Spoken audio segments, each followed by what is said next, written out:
You're not depressed. You're drowning in comfort. Soft beds, easy choices, endless scrolling, and yet, you still wonder why you feel weak. Every time you skip the gym, every time you snooze that alarm, you trade your greatness for momentary comfort. And comfort is a slow poison. We live in an era where everything is one tap away. Food, entertainment, validation. But that ease, it's destroying your drive.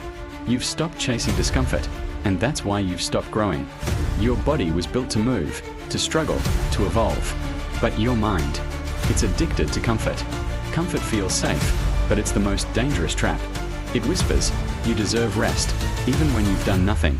It tricks your brain into believing you're okay, while your potential rots. People think discipline is pain, but the truth, discipline is freedom. Comfort is the cage. Every time you choose comfort, dopamine rewards you, false victory. You feel satisfied without achievement.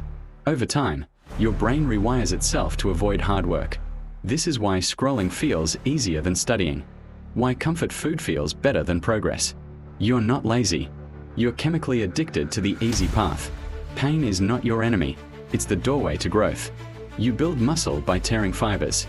You build focus by fighting distraction. You build discipline by saying no when your mind screams yes. If you want power, real power, you must suffer intentionally. Wake up earlier. Lift heavier. Read when you don't want to. And every time you do, you earn respect from yourself. This week, do one thing every day that makes you uncomfortable. Cold shower. Hard workout.